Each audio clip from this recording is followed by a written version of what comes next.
Hello and welcome to study हमारे साथ। मैं हूं देवेंद्र सिंह। इस वीडियो में हम स्टडी करेंगे हड़प्पा सभ्यता से बहुत ही सिलेक्टिव क्वेश्चंस को। This is an important video for UPSC preliminary exam and UGC NET history paper 2 aspirants as well. Now इस वीडियो में क्वेश्चंस के सभी ऑप्शंस को डिटेल में समझाने का मकसद यही रहता है कि आपके सभी कॉन्सेप्ट बिल्कुल क्लियर होते जाएँ और आपकी प्रेपरेशन अच्छी तरीके से मूव ऑन हो। तो यही कारण रहता है कि हमारी वीडियो जो होती है वो दूसरे टीचर्स से बिल्कुल अलग रहती है। तो इस वीडियो को लास्ट तक देखना। वीडियो अच्छी लगे तो वीडियो को लाइक करना, चैनल को सब्सक्राइब करना और साथ में जो बेल आइकन की घंटी है इसको जरूर दबा देना ताकि मेरी नेक्स्ट वीडियो का नोटिफिकेशन आपको तुरंत मिल सके। यदि आपको इस पर्टिकुलर लेक्चर का पर्टिकुलर वीडियो का आपको पीडीएफ चाहिए तो आप मेरे टेलीग्राम चैनल को ज्वाइन कर सकते हैं, जिसका आपने करना कुछ नहीं है, सीधा टेलीग्राम एप्लीकेशन को प्ले स्टोर से डाउनलोड करना है और सर्च करना है स्टडी स्पेस देके हमारे साथ। तो आप मेरे चैनल को ज्वाइन कर सकते हैं। इसका पीडीएफ आप फ्री ऑफ कॉस्ट डाउनलोड कर सकते हैं, जिसका कोई भी चार्जेस नहीं है। This is the second set. पहला सेट मैं ऑलरेडी अपलोड कर चुका हूँ, आप मेरे यूट्यूब चैनल पर जाके उनको देख सकते हैं। फर्स्ट क्वेश्चन है, तांबे की एक मानव कृति निम्नलिखित में से किस स्थान से प्राप्त हुई है? ऑप्शन ए है लोथल, बी कालीबंगा, सी हड़प्पा और डी और है रोजदी। तो जो तांबे की एक मानव कृति निम्नलिखित में से प्राप्त हुई थी वो हुई थी ऑप्शन सी हड़प्पा से। तो हड़प्पा बहुत ही इंपॉर्टेंट साइट है सिंधु सभ्यता की, तो थोड़ा सा इसके बारे में हम जानते हैं। तो ये मंटगोमरी ज़िले जो पंजाब में पड़ता है वहाँ पर ये स्थित है। नंबर 2, इसकी सबसे पहले इसका उल्लेख जो है चार्ल्स मैथन ने किया था। राइट, चार्ल्स मैथन ने सबसे पहले इसके बारे में इसका उल्लेख किया था। दूसरी बात जो है, जॉन मार्शल ने के समय में 1921 में से लेके 1922 तक दयाराम साहनी ने इसकी खोज की थी। राइट, तो उसके पश्चात क्या है, बहुत सारी चीज़ें यहाँ पर मिली हैं। तो एक तो यहाँ पर 2 टीले ऐसे मिले थे। एक टीले का नाम था पूर्वी टीला और दूसरा था पश्चिमी टीला। जो पूर्वी टीला था वहाँ पर नगर बसे हुए थे और पश्चिमी टीले के ऊपर दुर्ग बना हुआ था जिससे इनकी सुरक्षा बनी हुई थी। एक 12 कक्षों वाला अन्नागार यहाँ से प्राप्त हुआ है। तो बहुत ज़्यादा इंपॉर्टेंट साइट है ये। और यहाँ पर शंख का बना हुआ बैल, स्त्री के गर्भ से निकला हुआ पौधा, पीपल का बना हुआ इक्का और ईंटों से वृत्ताकार चबूतरे, गेहूँ, जौ, धाने प्राप्त हुए हैं। यहाँ पर आगे बात करते हैं लोथल की।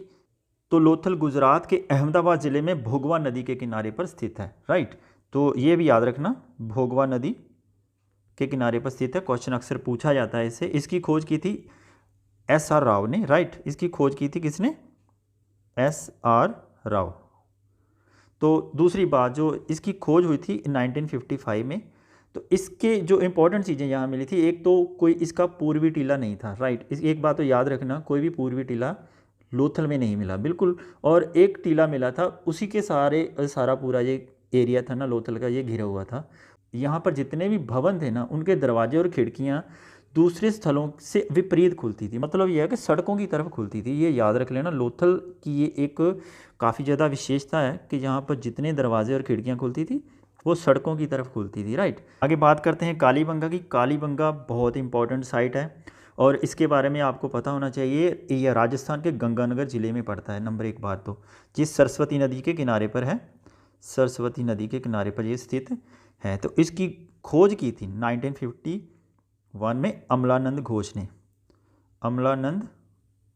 ने। राइट, ये तो याद रहेगा ना आपको।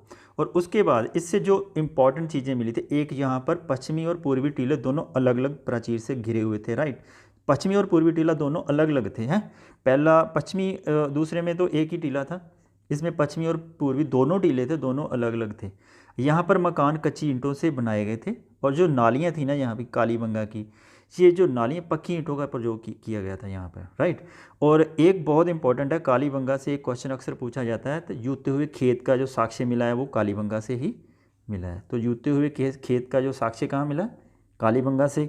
हवन कुंड अलंकृत और बेलनाकार मोहर, यहाँ पर एक बेलनाकार मोहर, गोल मोहर मिली थी जो कालीबंगा से मिली है। राइट, तो ये भी याद रख लेना, बहुत बार क्वेश्चन एग्जाम में ये पूछा जाता है। एक युगल समाधियाँ मिली थी यहाँ पर, दोनों स्त्री और पुरुष को दोनों को एक साथ दफनाया गया था, ये भी कालीबंगा से मिला है।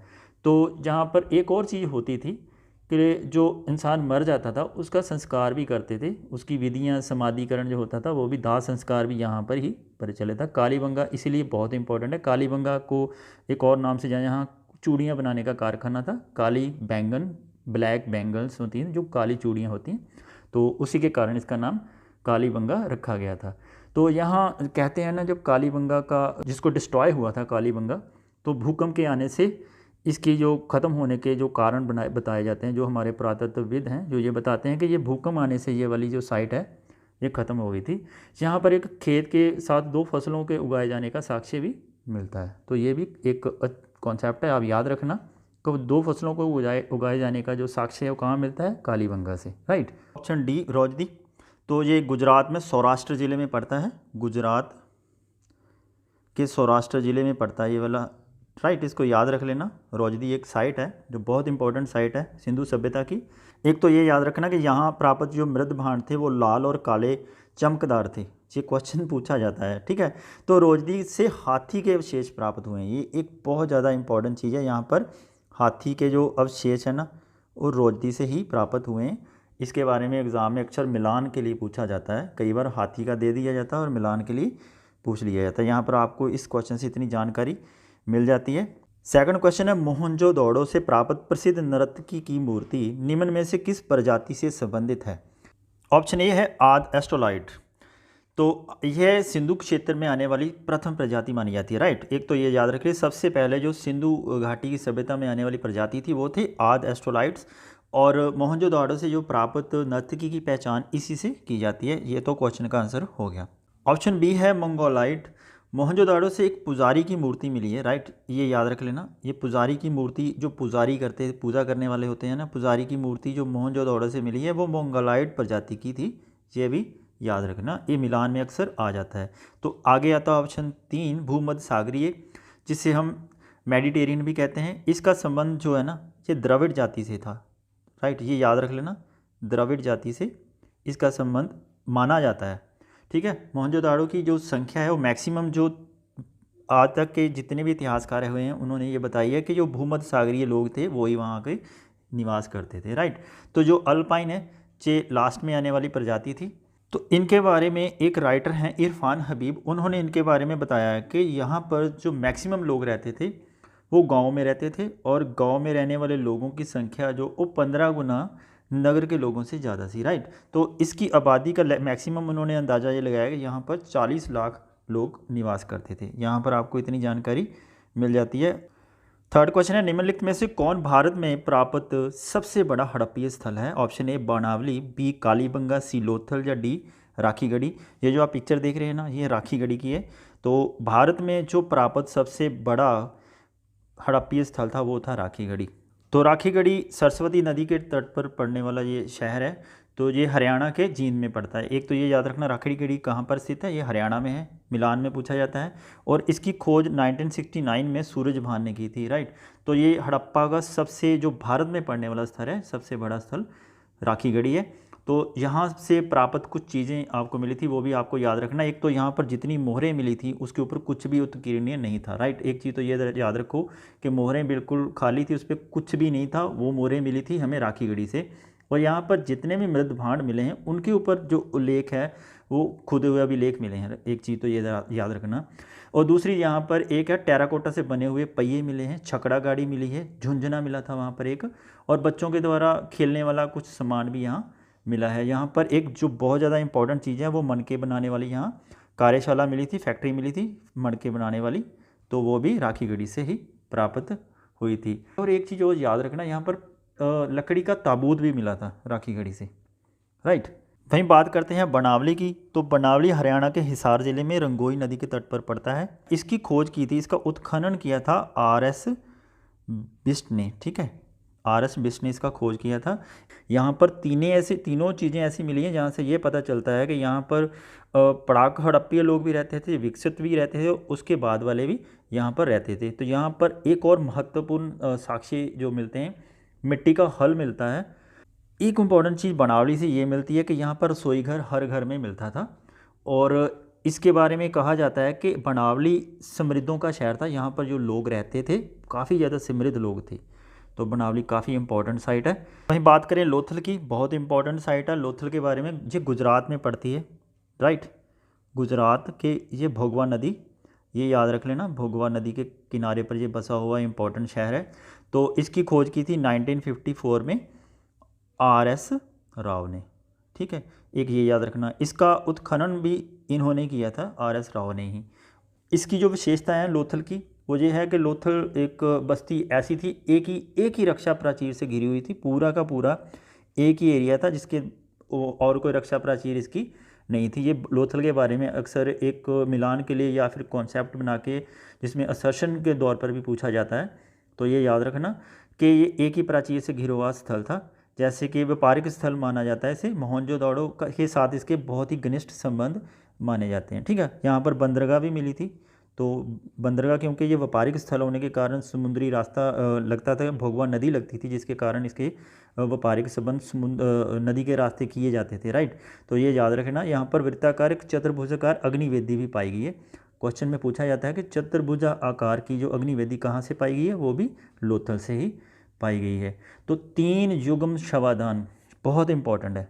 कई बार पूछा जाता है 4 शवाधान 3 शवाधान कहाँ से, युग्म शवाधान कहाँ से मिले, तो यहाँ से ही मिलते थे।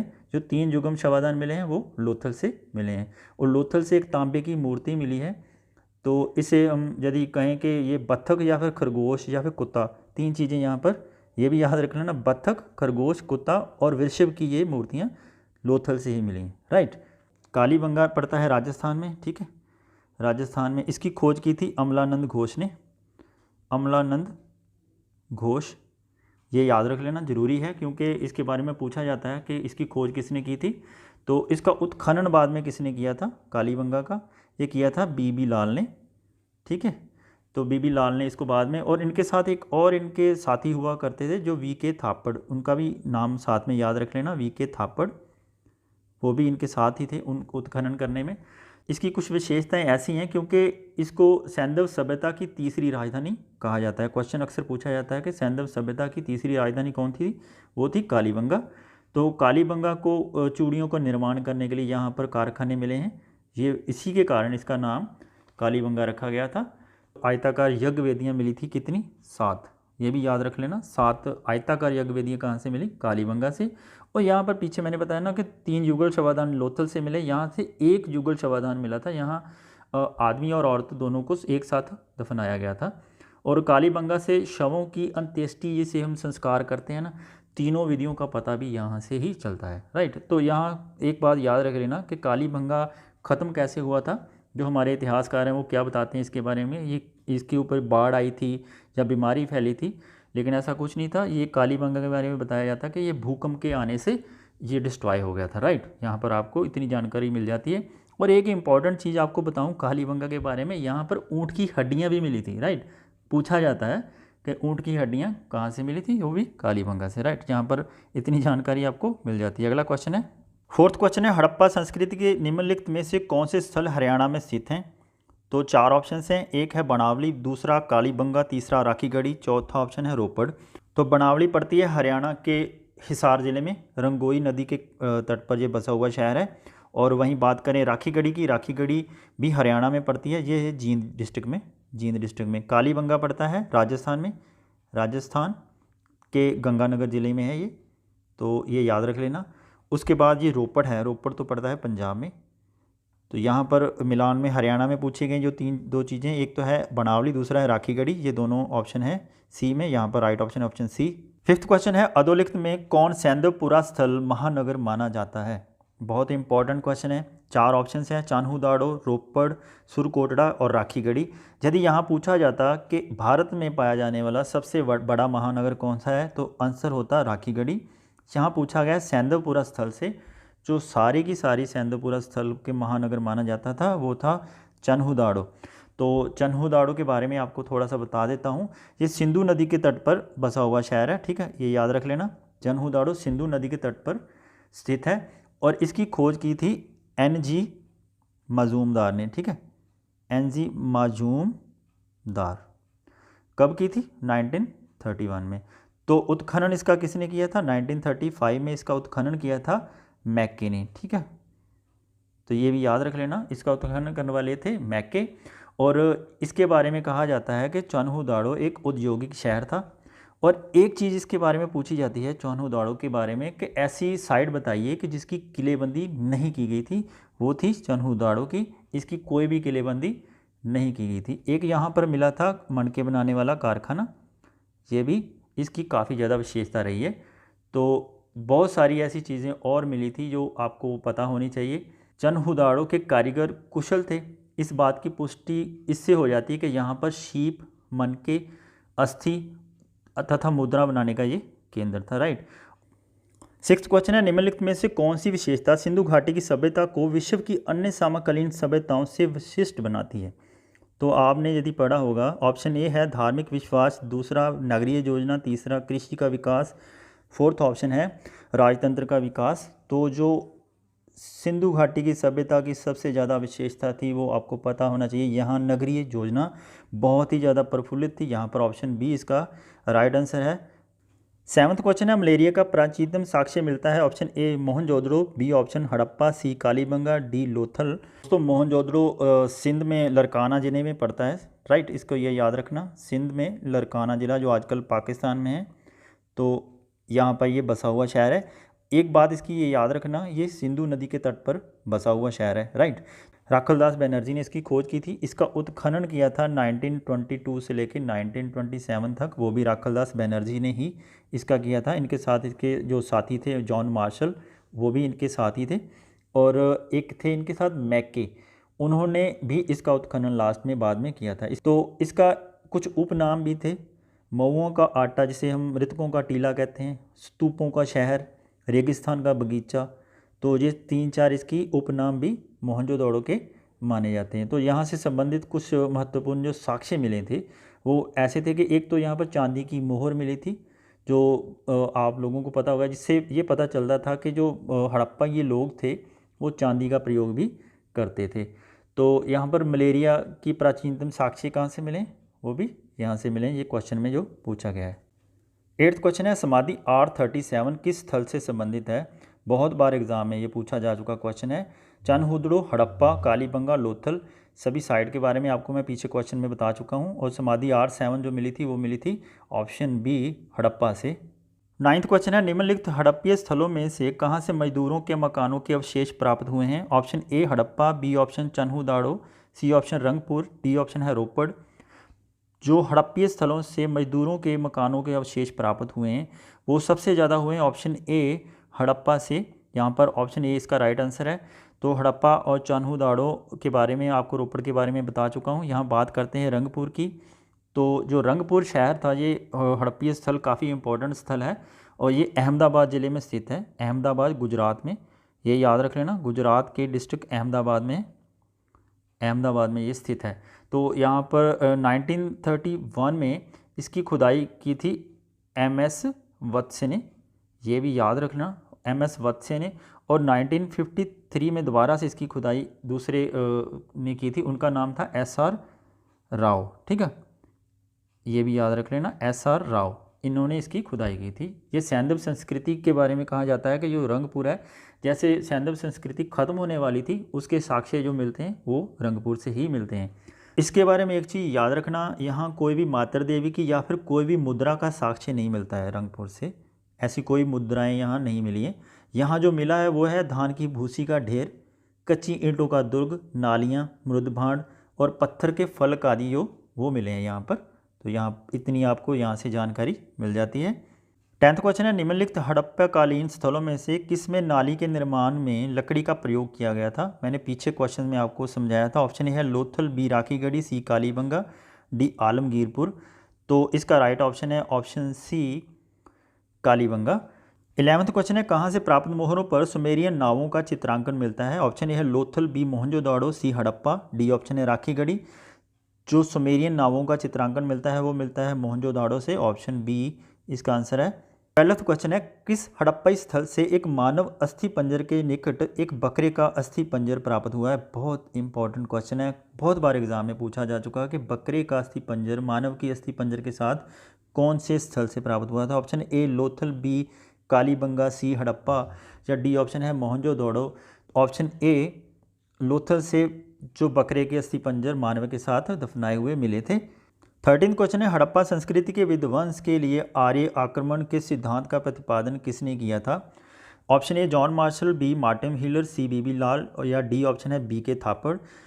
तो कहा जाता है कि हड़प्पा संस्कृति का जो विध्वंस हुआ है, कुछ विद्वान ये कहते हैं कि यहाँ बाढ़ आ गई थी, कुछ कहते हैं यहाँ पर बीमारी फैल गई थी, और कुछ कहते हैं कि यहाँ पर आर्यों का आक्रमण हुआ था, उन्होंने इस पूरी की पूरी जो सभ्यता थी उसको ही नष्ट कर दिया था। तो इसका प्रतिपादन किया था ऑप्शन बी मार्टिन व्हीलर ने। 14th क्वेश्चन है, आलमगीरपुर किस नदी के किनारे पर स्थित है? आलमगीरपुर बहुत ही इंपॉर्टेंट साइट है हड़प्पा की। ऑप्शन ए है यमुना, बी हिंडन नदी, सी ऑप्शन है रामगंगा, डी ऑप्शन उक्त में से कोई नहीं है। जो आलमगीरपुर शहर है ये हिंडन नदी के किनारे पर स्थित है, यहाँ पर ऑप्शन बी इसका आंसर है। 15th क्वेश्चन है, एक मुद्रा पर एक व्यक्ति बाघ के साथ लड़ता हुआ अंकित है, यह किस हड़प्पन स्थल से प्राप्त हुई है? ऑप्शन ए है Mohenjodaro, B option Rakhigarhi, C Kalibangan, D बिनावली। तो बहुत इंपॉर्टेंट क्वेश्चन है ये, कई बार एग्जाम में पूछा जा चुका है कि एक व्यक्ति बाघ के साथ लड़ते हुआ अंकित है, किस हड़प्पन स्थल से प्राप्त है ये मुद्रा? तो ये मिली थी मोहनजोदड़ो से। आप मोहनजोदड़ो की मुद्राओं को देखोगे तो वहाँ पर इसके साक्ष्य मिल जाते हैं कि एक बंदा जो था वो लड़ता हुआ बाघ के साथ दिखाया गया है यहाँ पर। तो ये थे टोटल 15 क्वेश्चन जो हड़प्पा सभ्यता से बहुत इंपॉर्टेंट है, सिलेक्टिव क्वेश्चन थे। तो उम्मीद करता हूँ आपने नया कुछ जाना होगा। यदि आपको वीडियो अच्छी लगी तो वीडियो को लाइक कर देना, चैनल को सब्सक्राइब करना, ताकि मेरी नेक्स्ट वीडियो आ जाए आपके चैनल पर उसी समय नोटिफिकेशन आ जाए। उसके लिए आप बेल आइकन की घंटी को जरूर दबा देना। तो आप प्रेपरेशन करते रहिए, मेरी वीडियोस लगातार आती रहेगी। चालकोलिथिक कल्चर के ऊपर, ताम्र पाषाणिक संस्कृति के ऊपर नेक्स्ट वीडियोस मेरी आ रही हैं, आप उसको देखना मत भूलना। तो लगातार सारे चैप्टर्स को मैं एक के बाद एक रिवाइज करा रहा हूँ, आपकी प्रैक्टिस करा रहा हूँ, ताकि आपकी प्रेपरेशन अच्छे तरीके से मूव ऑन हो और आप एग्ज़ाम को अच्छे तरीके से अच्छे नंबर्स के साथ क्लियर कर सकें। तो मिलते हैं नेक्स्ट वीडियो में, तब तक के लिए thank you so much by watching this video. Have a great day.